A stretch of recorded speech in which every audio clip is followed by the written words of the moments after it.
What is up, guys? So I'm in the garage. Who would have thought? So I didn't film yesterday, and I apologize for not dropping a video, but I was just in one of those moods. I just didn't really feel like filming. Everyone has those days, it's whatever. Nothing really big happened yesterday, but to get you guys up to speed, we'll do a little flashback to show you what did happen yesterday. So the first thing is, I went to Logan Steel and dropped off a few parts.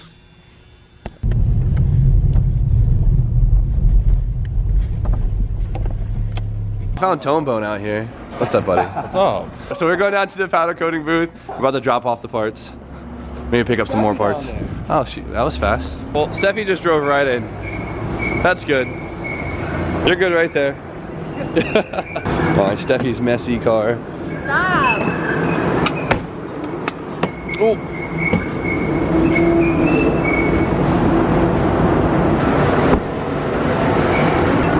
There we go. For the refresh. So we're gonna do these parts in a nice silk satin black. It's like a deep flat black. It's super classy looking. There we go. We're gonna get this crusty subframe, sway bar support links, whatever you want to call them. It's gonna be gorgeous. I'm excited. Huge shout out again to Logan Steel and Tombone. Yep. Get to work. Yeah, no. Nice and brand new looking, just like this soon enough. So like I said, we picked a really cool black. It's not a gloss black. We're going with like a very, very deep matte black, which I think is gonna look really classy in there, and I'm super excited to get the parts done. So huge shout out again to Logan Steel. They always hook me up. They're right here in Meriden, super cheap. If you guys want to have any projects, powder coating, anything with steel, anything, they got you. Hit them up. But we're gonna head back to the shop now and get a few things done on the build-off car. Okay, so we have that to look forward to. I'm very excited for that. That's gonna look amazing once that's done. Another thing that's really cool that happened was I got my 5-speed swap for the Z. Now, for the engine swap, it's been kind of determined that the best way to do it is to basically use a stock Z32 transmission. One, for fitment reasons. Two, because the Z32 trans is way stronger than the SR trans. My buddy locally actually had a whole swap for sale, and he hooked it up super cheap, so I can't thank him enough. And he brought it down yesterday, so I got myself a nice NA transmission that I'm gonna clean up a little bit. He gave me the shifter bracket and the plate, and then the center console that probably won't even fit, but I'll take the boot off of it. And he hooked it with an OEM manual drive shaft, which is sick. Do want to upgrade to a one-piece aluminum drive shaft eventually, but for budget and time reasons, the OEM shaft is perfect. And I also managed to throw the clutch pedal in last night, which is all fantastic.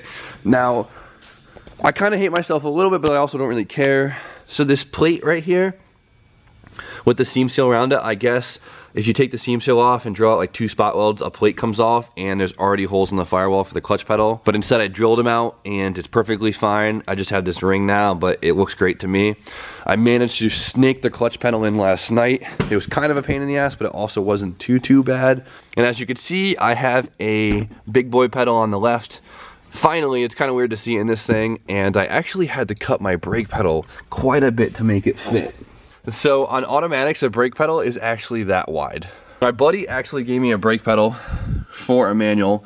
It's a pain in the ass to change, so I decided just to take the rubber off of the manual one, cut this, and just slip it on, and it fit perfect. So we're all set now. It's a little crooked because the booster's not in, but I have all 3 pedals, which means I can now put the master on, run the clutch line, I can put my booster back in and get all that set. Most of my parts come in early next week, so we have a few days of literally hangover time that I can use to get the suspension ready, the brake lines, and all the little stuff like the trim pieces here and there. It's not the most interesting stuff to watch, but you'll see it come together with little tricks and tips, and I'm very excited.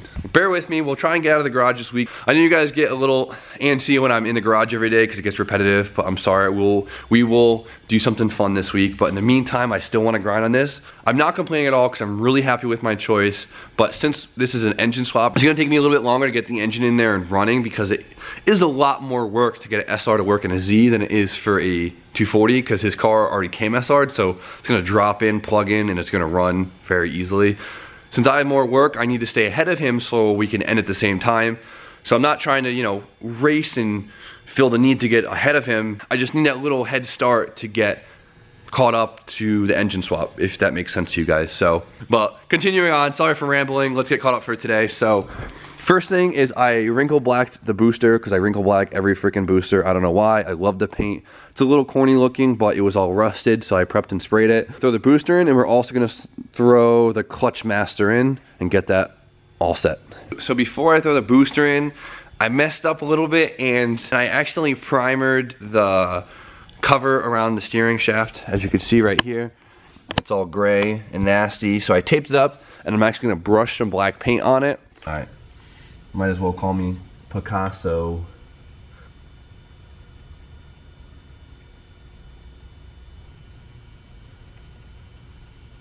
That is so much better. I could live with that.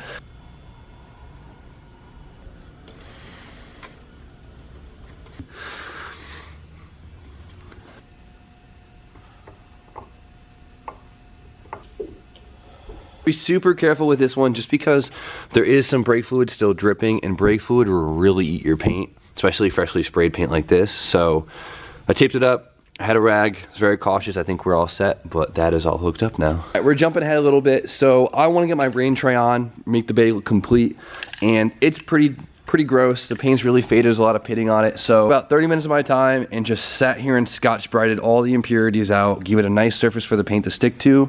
This gives it like a nice, you know, satin finish. So, and this adheres to plastic very well. The best is to use filler primer because it'll fill in this little pitting stuff, but I don't have it. I think it'll look fine with this. So let's send it. I'm sorry, I feel like today's video is very boring, but we gotta bang out the little stuff. The little stuff is what brings the whole thing together. So I figured you guys would rather see it than not, so I'm gonna film it. But definitely need to get out of the garage, I need to take a break. We've been grinding like crazy on this bay. We'll go do something fun later this week to refresh myself. But in the meantime, we'll just keep going with the little stuff. It all adds up. When it comes to building a car, there is 1.5 million little things that need to go in place. And that's what we're doing now. So this paint, for anyone that does want to try this paint, I would really suggest the primer. It says it doesn't need it, but for something like this, I would definitely use a filler primer. It doesn't really cover much. RJ, what are you doing here? You told me to come down here and film after work. There was nobody here, and there was like 8 people. I could have gone home and changed and got out of my work clothes and. Those are your work clothes? Yeah. See. Oh.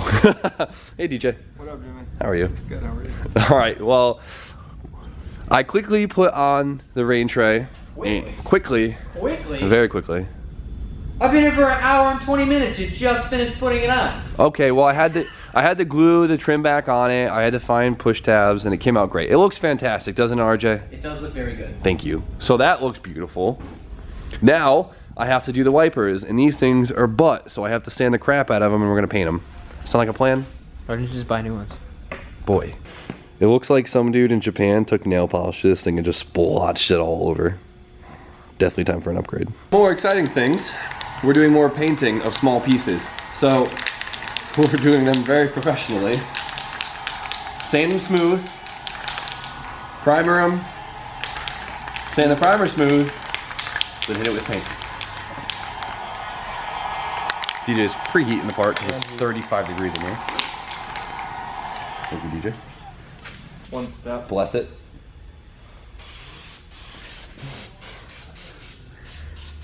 And now it has herpes. This is my professional drying booth. And stand. If it fits, it fits, man. You know how it goes. Incredible. No expense spared for utilities and tools. Boys, it's in Wallingford. Oh, it's not terrible. Alright, well the other one sprayed like butt. Don't judge me for spray painting this. This trim stuff is actually pretty strong and I trust it, so it's not bad. Cutting enough, the wipers are on, so that's all complete and that looks fire. I'm really happy about that. The plug that used to come out right here and go across the top of the firewall, that is for the wiper motor. You could actually run it inside if you zip tie it up close so it doesn't hit the linkage, and stretch the harness just enough to run it through the drain. You want to electrical tape it too because water does go through here. You don't want to short, so make sure you do that if you're going to do it. But it sure worked out. The little rattle can actually looks pretty good on here. Nice little refresh. Sitting over here burping. Nice. The few things I added today does look amazing, so I'm happy about that. Now I apologize the lack of content for the day. I had a few plans today and they kind of all fell through. When you're building a car,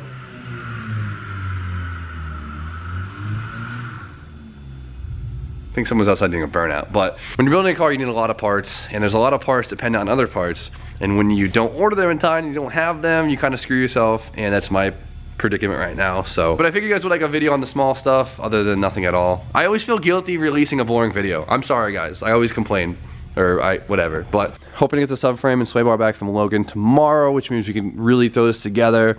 But I know it's been a talky video and I apologize, but so the next couple days I'm a little low on parts to basically get more done. If there's anything you guys would like to see in general on the channel, like if you want to see some 240 stuff, some Resi stuff, or some FD stuff, or some general other things that we could do on the channel, let me know and I'll pull out a good video for you guys. Got to buy propane today and it's been freezing all day. I just want to go home and be warm. So you guys know the drill.